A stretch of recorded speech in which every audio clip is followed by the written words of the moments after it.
Youth Maharashtra, महाराष्ट्राचा बुलंद आवाज। ताज्या बातम्या, मनोरंजन आणि व्हायरल बातम्यांसाठी यूथ महाराष्ट्र न्यूज चॅनल आजच सबस्क्राईब करा।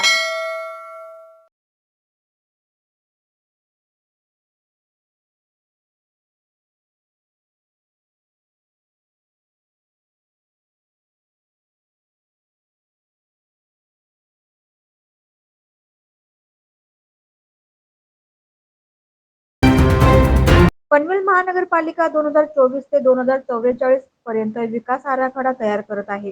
तरी त्यांची सूचना व हरकतीची मुदत वाढवण्यासाठी तसेच मुंबई नवी मुंबई या महानगरपालिकांनी मराठी आवृत्ती लोकांसाठी खुल्या केल्या आणि नागरिकांच्या मागणीवरून सूचना व हरकतीचे कालावधी वाढवले, परंतु पनवेल महानगरपालिका वाढवत नसल्याने यासाठी घर हक्क संघर्ष समितीच्या वतीने पनवेल महानगरपालिकेवर आज दिनांक 4 सप्टेंबर रोजी धडक मोर्चा काढण्यात आला। यामध्ये घर हक्क संघर्ष समिती, महाराष्ट्र कामगार एकता युनियन, महाराष्ट्र हँकर फेडरेशन या संघटनांनी सहभाग घेतला होता। यावेळी घर संघर्ष समितीच्या वतीने निवेदन देण्यात आलं। या मोर्चामध्ये घर हक्क संघर्ष समितीचे संस्थापक अध्यक्ष हिरामन पगार, उपाध्यक्ष खाजामिया पटेल, कामगार नेत्या श्रुती म्हात्रे आदींसह मान्यवर उपस्थित होते।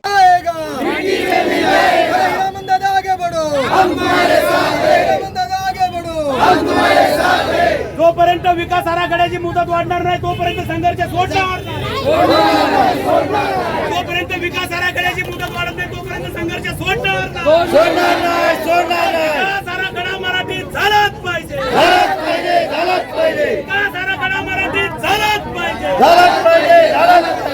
बोल मेरे भाइयों, हल्ला बोल। बोल मेरे भाइयों, हल्ला बोल। बोल मेरे भाइयों, हल्ला बोल। बोल मेरे भाइयों। यहाँ पर जो है श्रुतिताई म्हात्रे, हिरामन दादा ने जो मुद्दे को लेके उठे सर, जो मुद्दा जो है तो पनवेल महानगर पालिका के अंडर में जितने भी पॉलिटिकल पार्टी है उन सबको अच्छा लगा, लेकिन यहाँ के नगर सेवक को, यहाँ के आमदार को, यहाँ के खासदार को सवाल जो तो अच्छा नहीं लगा, ऐसा समझ में आ रहा है। बाकी सब जो तो लोग यहाँ पर सब पार्टी के लोग आए और हिरामन दादा को पाठिंबा दिया। और ये विकास आराखड़ा लोगों का आराखड़ा होना चाहिए, विकास लोगों का होना चाहिए, खुद का विकास नहीं होना चाहिए। मोदी साहब कहते थे सबका विकास, सबका साथ सबका विकास, उसी तरीके से यहाँ पे सबका विकास होना चाहिए। ये मुद्दे को लेकर जो तो बैठना चाहिए, तब जो तो हम समझेंगे वो हमारे साथ आए। ये हमारा घर हक्क संघर्ष समिति संस्थापक अध्यक्ष हिरामन पगार, मैं वाइस उपाध्यक्ष हूँ घर हक्क संघर्ष समिति का। हमको खबर मिली कि यहाँ पे जो तो नवी मुंबई पनवेल महानगर पालिका का 2024 से लेकर 2044 तक विकास का आराखड़ा तैयार कर रहे हैं, लेकिन जो लोग पेपर नहीं पढ़ते ऐसे पेपर में उन्होंने जो है तो उसकी जाहिरात दी थी और किसी को पता नहीं था कि यहाँ पे विकास आराखड़ा सही हकीकत में तो पता आज चला है। जब हमारा जो जन आंदोलन आज शुरू हो गया तब लोगों को हमने ये 5-6 दिन के अंदर लोगों के अंदर जन जागृति की, तब यहाँ के पनवेलकरों के पनवेल महानगर पालिका के हद्दी के लोगों को पता चला कि यहाँ पे विकास का आराखड़ा हो रहा है और हम भी जो तो उसके ऊपर हरकतें लेना चाहिए।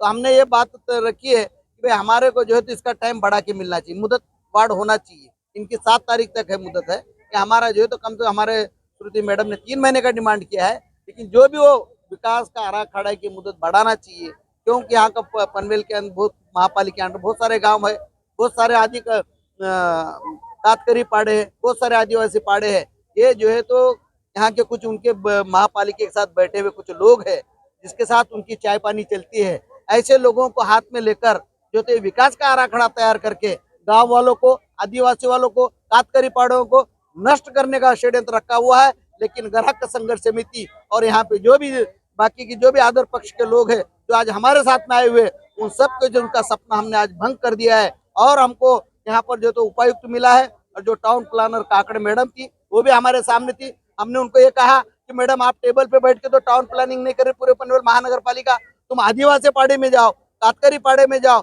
झोपड़पट्टियों में जाओ, पनवेल गांव महानगर पालिका के गांव के अंदर जाके विकास आराखड़ा कैसा बनना चाहिए ये सोचो और बाद में तुम जो तो बनाओ। ऐसी हमने उनको वार्निंग दी है। अगर से आप मुदत नहीं बढ़ाएंगे हम इससे बेहतर जो इससे ज्यादा जो तो आंदोलन करेंगे, आपको कामकाज करने नहीं देंगे। ऐसा जो तो हमारे संस्थापक अध्यक्ष हिरामन पगार और हमारे सहकारी मित्र सुश्री म्हात्रे मैडम ने वहाँ पे जो है तो उनको चेतावनी दी है और चेतावनी दी कि अभी हम लोग यहाँ पर आएंगे। युति सरकार ये धंधे वालों का सरकार है, बिजनेस वालों का सरकार है। ये सिडको के अंदर भी वही चोर बैठे हुए हैं, महापालिका के अंदर वही चोर लोग बैठे हैं। ये खाली जीत के आते हैं, तो गरीबों का काम नहीं करते। अब गरीबी सुजान हो गई है। ये यहाँ पे जो है तो मोदी सरकार ने बोले थे कि हम 400 पार होंगे, लेकिन यहाँ पे झटका बता दिया वो 300 भी पार नहीं कर सकते। अभी लोगों को समझ में आया है कि अब वोट किसको देखना है। अगर से ये जो महापालिका के साथ मिली जुली करते हैं, अभी से वो समझदार हो जाए और सुजान बन जाए, और ये हमारे झोपड़ी वासियों के, फेरी वालों के, घरेलू कामगार के, हर एक गाँव वालों के, आदिवासी के, कातकरी पाड़े के जो तो सवाल को, मसले को हल करना सीखे, तो ये आपका भला होगा। नहीं तो अगले तो तुम्हारी नैया डुबाई शिवा ये जनता रहेगी नहीं। भले आम्ही झोपडपट्टीवासी असू, फेरीवाले असू, मोलकरणीचे काम करणारे असू, या शहराचे कष्ट करणारे लोक असू, पण आमच्या एवढे जागृत आम्हीच आहोत। जी टावर मध्ये राहणारी मंडळी, ज्यांच्यासाठी हा विकास आराखडा करायचा घाट घातला गेलेला आहे, त्यांना त्याचं काहीच पडलेलं नाही। आपण आपले हक्क बाबांनी जे आपल्याला शिकवलेलं आहे, जे घटनादत्त अधिकारी ते बजावण्यासाठी आज इथं आले। आपल्याला फार तिथे येऊन काही मिळणार होतं असं नाही। काय मागणी होती आपली? विकास आराखड्याची मुदत वाढवा। तरी ही बहिरी महानगरपालिका,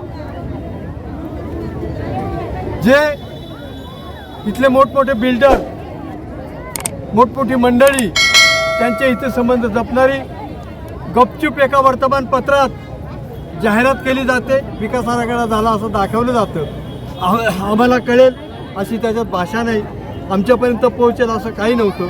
म्हणून युवा संघटनेने आम्हाला जागृत केलं आणि सांगितलं की बाबा हे असं असं आहे, आणि म्हणून आजचं हे आंदोलन आपण केलेलं आहे। आता त्यांनी सांगितलं, ताईने पण सांगितलं, गणपती तर बसूच, नाही तर सगळ्यात मोठा दाढीवाला गणपती आहे, मंत्रालयाच्या 6व्या माळ्यावर बसलेला आहे। आम्ही घेऊ तिथं जाऊन तिथं आम्ही तुमचं विसर्जित करू। आयुक्त साहेबांना परवाच सांगितलेलं आहे, आजही सांगतो, जर तुम्ही मुदत वाढवली नाही, आमच्या इथं संबंध जमले नाही, तर ही जी कष्टकरी मंडळी ही बिल्डिंग बांधते ती बिल्डिंग तोडायला कमी करणार नाही, एवढा इशारा आम्ही तुम्हाला दिलेले। आम्ही महात्मा गांधी बाबासाहेबांच्या मार्गाने जाणं, पण भगतसिंग सुद्धा आमचा आदर्श आहे। हा सगळा इंग्रजी मधला आहे, हा मराठीमध्ये झाल्याशिवाय तो लोकांपर्यंत पोहोचणार नाही। तर ते म्हणतात की ह्या कायद्यामध्ये तशी तरतूदच नाही। आम्ही म्हटलं तरतूद नसेल, पण तुम्ही एक मोठे अधिकारी म्हणून तुम्हाला मराठीमध्ये करून घेणं हे सहज शक्य आहे, पण त्यांनी ते नाकारलं। दुसरं आम्ही त्यांना सांगत होतो की आता ह्या सगळ्या लोकांना जर हरकती द्यायच्या आहेत, सूचना करायच्या आहेत, तर तुम्ही 7 दिवसामध्ये कसं काय हे मागताय? आम्हाला ही जी पिरियड आहे हा वाढवून द्यावा अशी आम्ही त्यांना सांगत होतो, पण तेही त्यांनी ऐकलं नाही। कायद्यामध्ये ही तरतूद नाही अशा प्रकारची उत्तरं देऊन त्यांनी आम्हाला तिकडून हकलवलेलं आहे। युथ महाराष्ट्र, महाराष्ट्राचा बुलंद आवाज।